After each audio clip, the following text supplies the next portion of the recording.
Hello friend, good afternoon. मैं रिचा राय आज आप लोग को अपने इस वीडियो में वॉशिंग सोडा के बारे में बताऊंगी कि वॉशिंग सोडा क्या होता है। आइए देखते हैं। इसके पहले वीडियो में मैंने आपको कॉस्टिक सोडा बताया था। वॉशिंग सोडा होता है, वॉशिंग सोडा को हम लोग कहते क्या हैं? वॉशिंग सोडा को हम लोग कहते हैं सोडियम का, इसका केमिकल नेम जो होता है सोडियम कार्बोनेट डेकाहाइड्रेट है। जैसे देखिए मैंने लिखा है सोडियम कार्बोनेट डेकाहाइड्रेट और इसका केमिकल फॉर्मूला होता है Na2CO3.10H2O। ये जो .10H2O होता है इसी ये 10 मॉलिक्यूल्स होते हैं वाटर ऑफ क्रिस्टलाइजेशन के, जो कि क्रिस्टलाइज वाटर होते हैं उनके 10 मॉलिक्यूल्स होती हैं। सोडियम कार्बोनेट विच डज, वो सोडियम कार्बोनेट जो कोई भी वाटर मॉलिक्यूल्स नहीं कंटेन करते हैं उन्हें हम लोग एनहाइड्रस सोडियम कार्बोनेट कहते हैं या फिर सोडा ऐश कहते हैं। और जो वॉशिंग सोडा होता है वो एक इम्पॉर्टेंट केमिकल होता है जो हमें सोडियम क्लोराइड से मिलता है। प्रोडक्शन इसका देखते हैं, देखिए कैसे होता है। इसमें 3 स्टेप होती हैं। पहले स्टेप में देखिए आप लोग को क्या बताती हूँ। पहले स्टेप में जो हम लोग कोल्ड कंसनट्रेटेड एक्वस सॉल्यूशन जो है सोडियम क्लोराइड का लेते हैं, जिसे हम लोग ब्राइन कहते हैं, जो इसको हम लोग अमोनिया से रिएक्ट करवाते हैं और कार्बन डाइऑक्साइड से। तो जब ये रिएक्ट करता है अमोनिया और कार्बन डाइऑक्साइड और ये कंसनट्रेटेड एक्वस सॉल्यूशन है, तो हमें मिलता है क्या? सोडियम हाइड्रोजन कार्बोनेट और अमोनियम क्लोराइड NH4Cl मिलता है। तो ये जो आपका सोडियम हाइड्रोजन कार्बोनेट होता है ये मतलब वाटर में स्लाइटली सॉल्युबल होता है, तो इसके जो प्रिसिपिटेट होते हैं वो हमें सॉलिड के रूप में मिलते हैं। तो आगे देखिए क्या होता है, जो सोडियम हाइड्रोजन कार्बोनेट होता है इसको हम लोग फिल्ट्रेट कर लेते हैं फिल्ट्रेशन प्रोसेस से। उसके बाद इसको हम लोग सुखाते हैं, मतलब अमोनियम क्लोराइड को हम लोग अलग कर देते हैं। तो जब हम इसको ड्राई करेंगे यानी सुखा देंगे उसके बाद इसे हम लोग हीट करते हैं।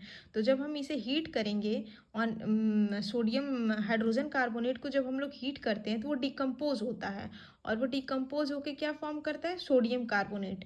जैसे कि मैंने आपको बताया था सोडियम कार्बोनेट को हम लोग सोडा ऐश भी कहते हैं और हमें कार्बन डाइऑक्साइड भी मिलता है और वाटर।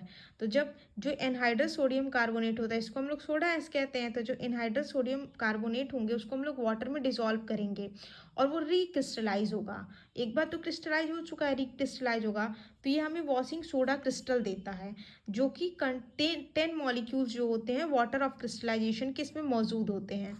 तो जब इसे Na2CO3 को हम लोग डिसॉल्व करते हैं वाटर में तो ये हमें जो है 10 मॉलिक्यूल्स देते हैं और जो यही 10 मॉलिक्यूल्स होते हैं इसे ही हम कहते हैं सोडियम कार्बोनेट डेकाहाइड्रेट, और यही होता है आपका वॉशिंग सोडा।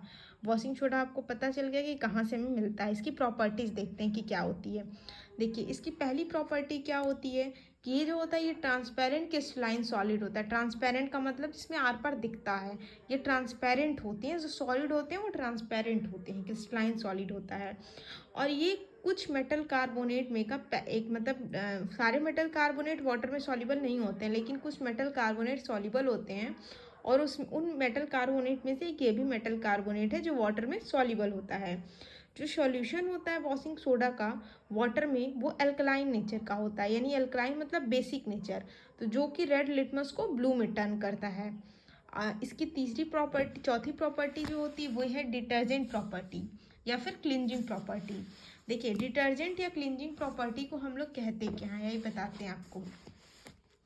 ये डिटर्जेंट या क्लिंजिंग प्रॉपर्टी होती है, ये जो होते हैं ये डर्ट को रिमूव करते हैं डर्टी क्लॉथ से, और जो वॉशिंग सोडा होता है वो डर्ट पे अटैक करता है और वो वाटर सॉल्युबल प्रोडक्ट जो होते हैं, जो वाटर सॉल्युबल होता है, उसके बाद जब हम इसको वॉश करेंगे वाटर से तो पूरे जो डर्ट होते हैं उसको साफ कर देता है। मतलब ये कपड़े को धुलने वॉश में हमें हेल्प करता है। आइए इसके यूजेस देखते हैं, यूजेस क्या होते हैं। पहला use cleansing agent for domestic purpose. जैसे मैंने आपको अभी ऊपर बताया कि इसको हम लोग कपड़े धुलने में सॉफ्ट मतलब यूज़ करते हैं, या फिर सोप मतलब ड्राई सोप, जैसे हम लोग ड्राई सोप घर में यूज़ करते हैं वो चीज़ें हो जाती हैं। Removing permanent hardness of the water, ये वाटर के परमानेंट हार्डनेस को भी हटाने में हेल्प करता है। तीसरा देखिए क्या होता है, तीसरा जो इसका यूज़ हम लोग ग्लास के मैन्युफैक्चर में करते हैं, सोप और पेपर में भी करते हैं। और इसका यूज़ हम लोग करते हैं सोडियम कंपाउंड को फॉर्म करने के लिए, जैसे बोरेक्स। मैं आगे बताऊंगी कि बोरेक्स होता क्या है। आइए अगला देखते हैं बेकिंग सोडा। बेकिंग सोडा को हम लोग सोडियम हाइड्रोजन कार्बोनेट कहते हैं NaCl3, या इसे हम लोग सोडियम बाई कार्बोनेट भी कहते हैं। इसका यूज़ हम लोग क्या इसका प्रोडक्शन पहले देखिए कैसे होता है। जो सोडियम हाइड्रोजन कार्बोनेट होता है इसको हम लोग प्रोड्यूस कैसे करते हैं। सोडियम हाइड्रोजन कार्बोनेट को हम लोग लार्ज स्केल में प्रोड्यूस करते हैं जब हम लोग इसका कोल्ड और कंसनट्रेटेड सॉल्यूशन जो NaCl का होता है उसको हम लोग एमोनिया से रिएक्ट करवाएंगे और कार्बन डाइऑक्साइड से, तो हमें सोडियम हाइड्रोजन कार्बोनेट और अमोनियम क्लोराइड मिलता है। तो ये जो सोडियम हाइड्रोजन कार्बोनेट होता है इसे हम लोग बेकिंग सोडा कहते हैं।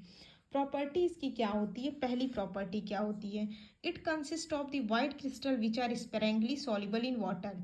ये वाइट क्रिस्टल कंटेन करता है जो कि वाटर में स्पेरेंगली सॉल्युबल होता है। और सोडियम हाइड्रोजन कार्बोनेट जो होता है वो माइल्ड मतलब लाइटली नॉन कोरोसिव बेस होता है। और जो सोडियम हाइड्रोजन कार्बोनेट होता है ये जो होता है मिल्डी मतलब हल्की, इसके नेचर जो बेसिक नेचर तो होता है लेकिन माइल्ड बेसिक नेचर होता है, मतलब थोड़ा सा इसका नेचर जो है बेसिक में है, बेसिक नेचर है।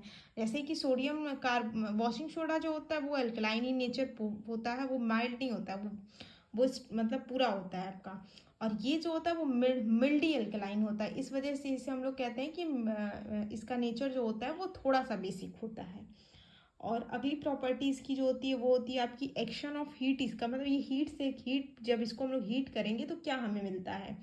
तो जैसे पहले भी हमने हीट किया था तो सोडियम कार्बोनेट ही मिलता है, तो वैसे ही जब इसे हम लोग सोडियम हाइड्रोजन कार्बोनेट को हम लोग हीट करेंगे तो ये हमें सोडियम कार्बोनेट मिलता है और इसके साथ ही कार्बन डाइऑक्साइड गैस भी हमें मिलती है। जैसे हम लोग वॉशिंग सोडा में हमने ये रिएक्शन पढ़ा है। इसके यूज़ देखिए क्या क्या होते हैं। देखिए सोडियम हाइड्रोजन कार्बोनेट का हम लोग यूज़ जो है वो एंटा एसिड में करते हैं। एंटा एसिड मतलब हम लोग जैसे स्टमक में हमारे एसिडिटी हो गई तो सोडियम हाइड्रोजन कार्बोनेट का यूज़ करके हम लोग बेस होता है, और बेस जो होता है जब बेस और एसिड जो होते हैं न्यूट्रलाइज करते हैं तो वो जो होते हैं हमारे हमारे स्टमक का पेन जो होता है वो कम हो जाता है। सोडियम हाइड्रोजन कार्बोनेट का यूज़ हम लोग बेकिंग पाउडर बनाने के लिए करते हैं। बेकिंग पाउडर जो होता है वो मिक्सचर होता है बेकिंग सोडा का और एडिबल एसिड जैसे कोई टार्टरिक एसिड है या साइट्रिक एसिड का। बेकिंग पाउडर को अगर हम लोग वाटर में मिक्स करेंगे तो हमें एक वो तब जब हम लोग वाटर में इसमें मिक्स करते हैं तो जो सोडियम हाइड्रोजन कार्बोनेट होगा वो टार्टरिक एसिड से रिएक्ट करेगा, और टार्टरिक एसिड से जब वो रिएक्ट करेगा तो कार्बन डाइऑक्साइड गैस जो होती है इवॉल्व होती है, और वही कार्बन डाइऑक्साइड गैस जो होती हैं वो प्रोड्यूस करती हैं, और उन्हीं की वजह से जो होते हैं जो ब्रेड बबल्स, जो ब्रेड में हम लोग देखते हैं फूले फूले स्पंजी जो बबल्स होते हैं वो इन्हीं चीज़ों की वजह से होते हैं। और हम ये कह सकते हैं कि जो बेकिंग पाउडर अगर ड्राई रहेगा तो वहाँ पे हम लोग सोडियम हाइड्रोजन कार्बोनेट और टार्टेरिक एसिड जो प्रेजेंट होते हैं उनसे रिएक्शन नहीं हो पाता है। तो हम लोग ये कह सकते हैं कि बेकिंग पाउडर जो होता है वो मिक्सचर होता है सोडियम हाइड्रोजन कार्बोनेट और एडिबल एसिड जैसे कोई टार्टेरिक एसिड या साइट्रिक एसिड का। सोडियम हाइड्रोजन कार्बोनेट का यूज़ हम लोग इसमें भी करते हैं, क्या कहते हैं मतलब फायर एक्सटिंग्यूशर में, मतलब आग बुझाने के काम में भी सोडियम हाइड्रोजन कार्बोनेट आता है। Thank you.